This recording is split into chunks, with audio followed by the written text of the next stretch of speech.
दोस्तों नमस्कार। मेरा नाम है अनूप आकाश वर्मा और आप देख रहे हैं द रिपोर्टर हिंदी। उत्तर प्रदेश विधानसभा चुनाव 2027 के मद्देनजर सबसे बड़ा राजनीतिक सवाल यह है कि क्या 2024 के लोकसभा चुनाव में समाजवादी पार्टी और कांग्रेस गठबंधन को जो कामयाबी हासिल हुई, क्या वो आगामी विधानसभा चुनाव में भी दोहराई जा सकती है। 2024 के लोकसभा चुनाव में समाजवादी पार्टी ने 37 सीटें और कांग्रेस ने 6 सीटें जीतकर कुल 43 सीटों पर जीत दर्ज की और लोकसभा चुनाव के हिसाब से उत्तर प्रदेश में सबसे बड़ी पार्टी यह गठबंधन बना।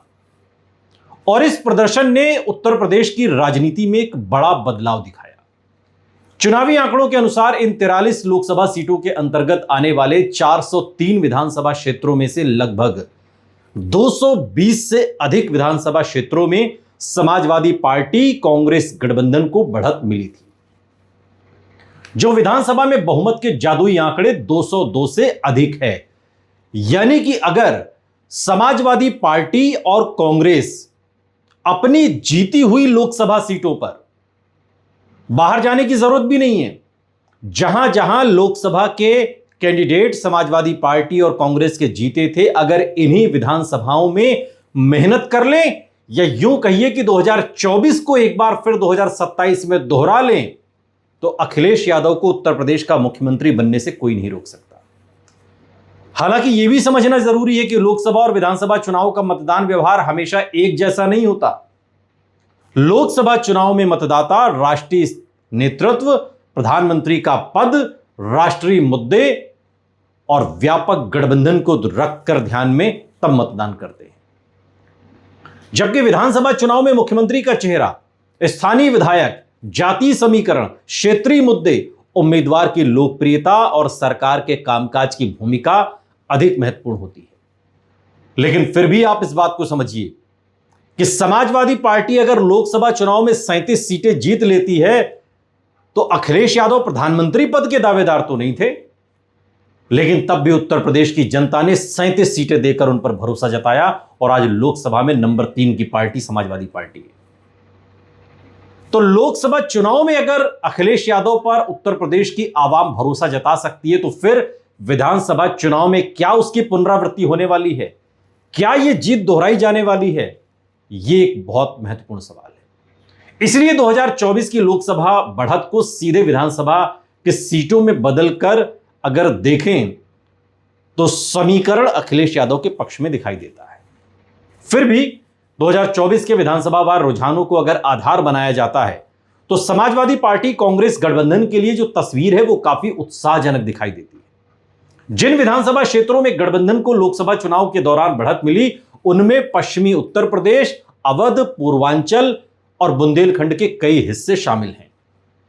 विशेष रूप से कन्नौज, मैनपुरी, इटावा, फिरोजाबाद, बदायूं, संभल, रामपुर, मुरादाबाद, बरेली मंडल के कुछ क्षेत्र, प्रयागराज, जौनपुर, आजमगढ़, गाजीपुर, बलिया, अंबेडकर नगर, फैजाबाद, अयोध्या, बाराबंकी, सीतापुर, लखीमपुर खीरी, श्रावस्ती, ये वो इलाके रहे जहां पर समाजवादी पार्टी और कांग्रेस के गठबंधन ने अपनी कामयाबी का झंडा गाड़ दिया। समाजवादी पार्टी की सबसे बड़ी ताकत उसका पीडीए फॉर्मूला रहा। पीडीए, पिछड़ा, दलित, अल्पसंख्यक, और यही सामाजिक समीकरण अखिलेश यादव की जीत का एक तरीके से आधार बन गया।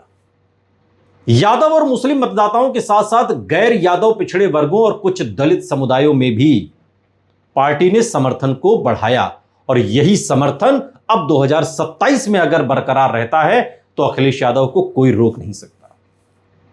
कांग्रेस ने भी शहरी, सवर्ण और कुछ युवा मतदाताओं के बीच गठबंधन को अतिरिक्त मजबूती दी और यही वजह रही कि गठबंधन कई ऐसे क्षेत्रों में भी बढ़त लेने में कामयाब रहा जहां पर पहले बीजेपी मजबूत मानी जाती थी।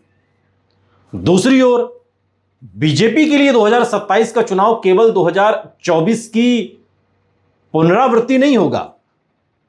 विधानसभा चुनाव में मुख्यमंत्री योगी आदित्यनाथ का चेहरा, संगठन की मजबूती, बूथ प्रबंधन, लाभार्थी योजनाएं, महिला मतदाता, गैर यादव पिछड़ा और सवर्ण वोट बैंक बीजेपी की बड़ी ताकत बने रह सकते हैं। इन पर अभी भी बीजेपी का पकड़ बीजेपी की दिखाई देती है। 2022 के यूपी विधानसभा चुनाव में बीजेपी गठबंधन ने स्पष्ट बहुमत हासिल किया, जबकि 2024 के लोकसभा चुनाव में उसका प्रदर्शन अपेक्षाकृत बहुत कमजोर रहा। नतीजा यह रहा कि केंद्र की मोदी सरकार नीतीश कुमार और चंद्रबाबू नायडू के बैसाखी पर आकर खड़ी हो गई। और जो प्रदर्शन रहा उससे यह संकेत मिलता है कि लोकसभा और विधानसभा के पैटर्न, मतदान पैटर्न का जो अंतर है वो दिखाई देता है। अब 2027 तक समाजवादी पार्टी और कांग्रेस का गठबंधन मजबूत अगर बना रहता है, जो हाल के दिनों में दिखाई दिया जब दिल्ली में छात्रों पर लाठियां बरसाई गई, तो अखिलेश यादव और राहुल गांधी एक साथ कंधे से कंधा मिलाकर केंद्र की मोदी सरकार का कॉलर पकड़ते हुए नजर आए, ललकारते हुए नजर आए। लेकिन गठबंधन अगर यूं ही बना रहता है, सीट बंटवारे पर विवाद नहीं होता और 2024 जैसा सामाजिक गठजोड़ कायम रहता है, तो गठबंधन 2024 की विधानसभावार बढ़त को चुनावी सफलता में बदलने की स्थिति में आ सकता है। लेकिन इसके लिए उसे स्थानीय स्तर पर मजबूत उम्मीदवार, बेहतर संगठन और सभी सहयोगी दलों के बीच तालमेल भी बनाए रखना होगा। वहीं गठबंधन के सामने कुछ चुनौतियां भी हैं।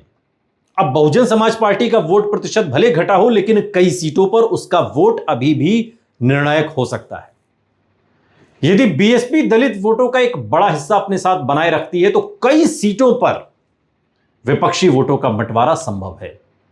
और इसी तरीके से यदि एआईएमआईएम मुस्लिम प्रभाव वाली कुछ सीटों पर उल्लेखनीय वोट हासिल कर ले, जैसे पिछले विधानसभा चुनाव में तकरीबन 7-8 सीटें ऐसी थी जहां एआईएमआईएम के कैंडिडेट को जितने वोट हासिल हुए उससे कम वोटों के अंतर से समाजवादी पार्टी का कैंडिडेट चुनाव हारा, चाहे वो कुर्सी सीट हो, नकुड़ हो या सुल्तानपुर की सीट हो। कई ऐसी सीटें रही, 7-8 सीटें ऐसी हैं। तो निर्वाचन क्षेत्रों में मुकाबले की दिशा बदल भी सकती है अगर एआईएमआईएम पूरी मजबूती से उतरती है। हालांकि इसका वास्तविक प्रभाव उम्मीदवारों और स्थानीय परिस्थितियों पर निर्भर करेगा, बहुत कुछ लोकल कैंडिडेट पर भी निर्भर करता है।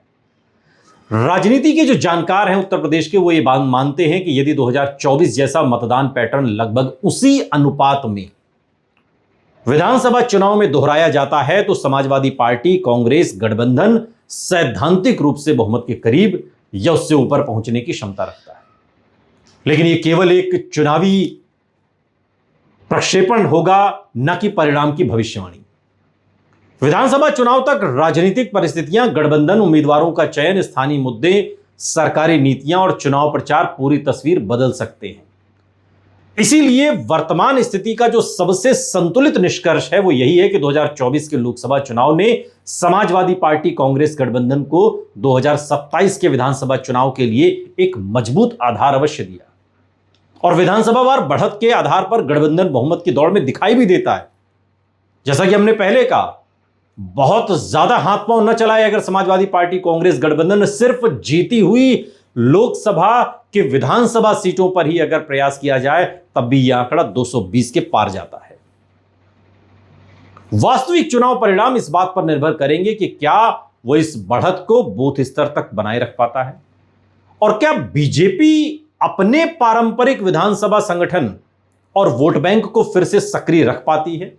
2027 का चुनाव इसलिए भी बहुत प्रतिस्पर्धी होने की संभावना है क्योंकि फिलहाल किसी भी पक्ष की निश्चित जीत का दावा उपलब्ध आंकड़ों के आधार पर तो नहीं हो सकता, लेकिन इतना तय है कि जिस तरीके के हालात हाल के दिनों में देश की राजधानी दिल्ली में छात्रों ने नीट परीक्षा लीक को लेकर उठाया है, उससे कांग्रेस और समाजवादी पार्टी के रिश्ते पहले से ज्यादा मजबूत दिखाई देते हैं। और अब यह मजबूती जब उत्तर प्रदेश के विधानसभा चुनाव में जमीन पर उतरेगी तो नतीजा क्या होगा आप खुद सोच सकते हैं।